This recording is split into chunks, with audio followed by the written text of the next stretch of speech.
नमस्कार प्यारे बच्चों, आज हम करने जा रहे हैं डीओई की वर्कशीट 22 जो आपके पाठ जीवन की मौलिक इकाई कोशिका से ली गई है।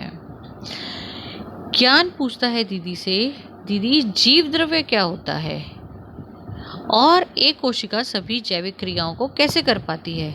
तो जिज्ञासा दीदी बताती हैं कि हम जानते हैं हर कोशिका के कम से कम 3 गुण भाग अवश्य होते हैं। मीन हर एक कोशिका के कम से कम 3 भाग जरूर होते हैं, प्लाज्मा झिल्ली, केंद्रक और कोशिका द्रव्य। कोशिका में प्लाज्मा झिल्ली से घिरा हुआ एक तरल पदार्थ होता है जिसे क्या कहते हैं, कोशिका द्रव्य। हर एक कोशिका के अंदर बच्चों जो प्लाज्मा झिल्ली होती है वह उस प्लाज्मा झिल्ली से घिरा हुआ एक तरल पदार्थ, उसके अंदर एक तरल पदार्थ होता है जिसको हम क्या बोलते हैं, कोशिका द्रव्य। कोशिका द्रव्य में केंद्रक के अलावा कई सूक्ष्म संरचनाएं होती हैं जिन्हें हम क्या बोलते हैं, कोशिकांग। इसी कोशिका द्रव्य के अंदर कोशिका की बहुत छोटी छोटी संरचनाएं, सूक्ष्म संरचनाएं होती हैं जिनको क्या बोला जाता है, कोशिकांग। यूकेरियोटिक कोशिका में अंतःद्रव्य जलिका, गोल्जी उपकरण, लाइसोसोम, प्लास्टिड, रसधानी, माइटोकॉन्ड्रिया मुख्य कोशिका के अंगक हैं। बेटा जो यूकेरियोटिक सेल्स होते हैं, कोशिका होती है, उसके अंदर अंतःद्रव्य जलिका, गोल्जी उपकरण, लाइसोसोम, प्लास्टिड, रसधानियाँ और माइटोकॉन्ड्रिया ये मुख्य अंग, ये कोशिका के अंग होते हैं। प्रत्येक कोशिका अंगक कोशिका में एक विशिष्ट जैविक क्रिया करता है, जैसे ऊर्जा, प्रोटीन और लिपिड का निर्माण। बेटे कोशिका के अंदर जितने भी कोशिकांग होते हैं उनका एक विशिष्ट कार्य होता है, जैसे ऊर्जा, प्रोटीन और लिपिड का निर्माण, उनका भंडारण, अपशिष्ट का निपटान इत्यादि। और कोशिका द्रव्य तथा केंद्रक दोनों को मिलाकर दोनों को अगर हम मिला लें, कोशिका द्रव्य को और केंद्र को, तो क्या बन जाता है, जीव द्रव्य। ठीक है। अब ज्ञान पूछता है, दीदी ये उपापचयी क्रियाएं क्या होती हैं। तो दीदी बताती है, जीवों में जैविक क्रियाओं को करने के लिए कोशिका में विभिन्न प्रकार की रासायनिक क्रियाएं होती हैं जिनमें या तो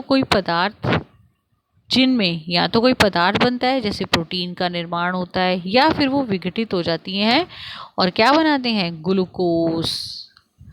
कोशिका में होने वाली सभी रासायनिक क्रियाएं उपापचयी क्रियाएं कहलाती हैं।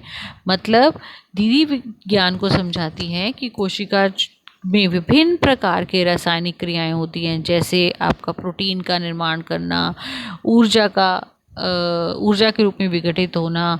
तो ये सभी प्रकार की जो क्रियाएं होती हैं ये कहाँ होती हैं, कोशिका के अंदर होती हैं। कोशिका में होने वाली सभी रासायनिक क्रियाएं क्या कहलाती हैं, उपापचयी क्रियाएं। ठीक है बेटा, ये आपको पादप कोशिका और जंतु कोशिका का चित्र दिया गया है, जो आप अपनी नोटबुक में विद लेबलिंग नामांकित चित्र बनाएंगे इनके नाम के साथ में। ठीक है, चलिए एक बार इसको भी डिस्कस कर लेते हैं। पहले है हमारे पास जंतु कोशिका। जंतु कोशिका में देखिए, जंतु कोशिका में विभिन्न कोशिकांग।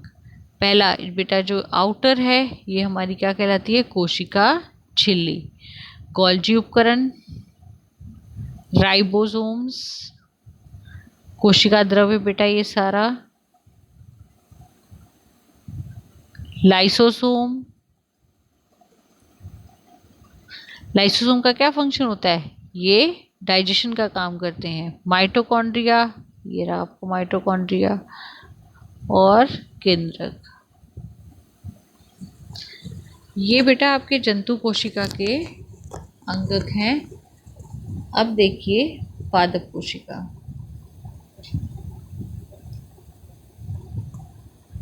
देखिए पादप कोशिका में बेटा एक एक्स्ट्रा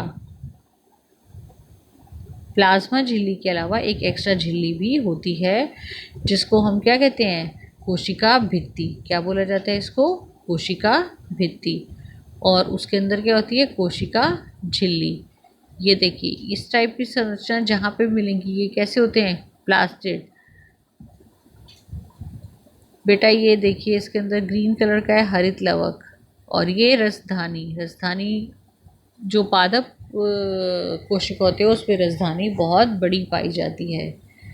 ठीक है, ये हमारे हो गए माइटोकॉन्ड्रिया। ये रसधानी। बेटा ये अंतः खुरदरी अंतःद्रव्य जलिका, और ये आपका गोल्जी उपकरण, और ये आपके राइबोसोम्स। तो बेटा ये थी पादप कोशिका, पर ये आपका चित्र के रूप में वर्णन किया गया है इस क्वेश्चन में, जबकि आपको इसको रिटर्न में भी करना है। पादप कोशिका और जंतु कोशिका में क्या अंतर होता है, तो उसके लिए आप क्या करेंगे,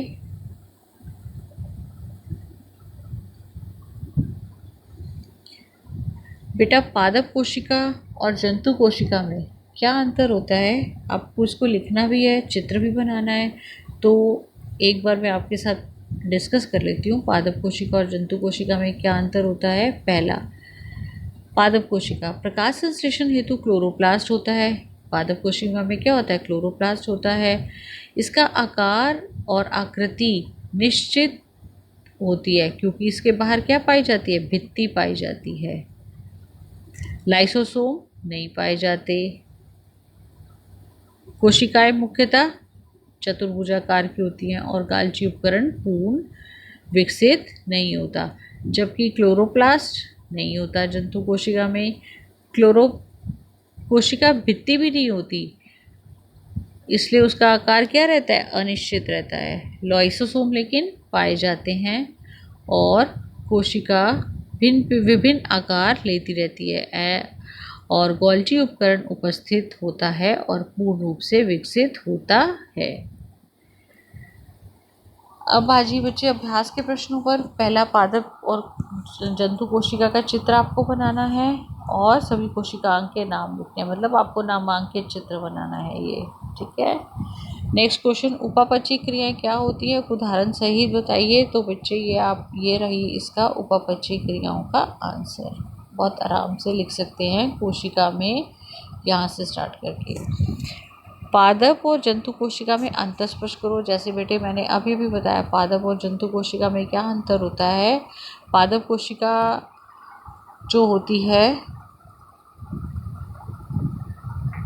पादप कोशिका में बेटा आपके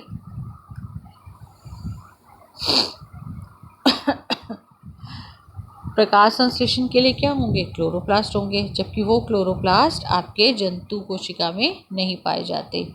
जंतु कोशिका में भित्ति नहीं पाई जाती, जबकि पादप कोशिका में पाई जाती है। जंतु कोशिका में लाइसोसोम पाए जाते हैं और पादप कोशिका में लाइसोसोम नहीं पाए जाते। जो जंतु कोशिका विभिन्न आकार लेती रहती है, जबकि पादप कोशिका क्या रहती है, फिक्स रहती है। और गोल्जी उपकरण जो होता है वो पूर्ण रूप से उपस्थित होता है और विकसित होता है, जबकि पादप कोशिका में गोल्जी उपकरण अच्छे से विकसित नहीं होता है। लास्ट क्वेश्चन बच्चे, कोशिका द्रव्य कहाँ स्थित होता है। तो कोशिका द्रव्य आपका, ये आप पूरा लिख सकते हैं, कोशिका के भीतर ही कोशिका द्रव्य उपस्थित होता है। बेटा ये थी आज की आपकी डीओई की वर्कशीट। उम्मीद करती हूँ कि आपको अच्छे से समझा पाई हूँ, और अगर आपको समझ में आया है तो चैनल को लाइक करें, वीडियो को लाइक करें, शेयर करें एंड सब्सक्राइब करें जिन बच्चों ने अभी तक सब्सक्राइब नहीं किया। थैंक यू बेटा।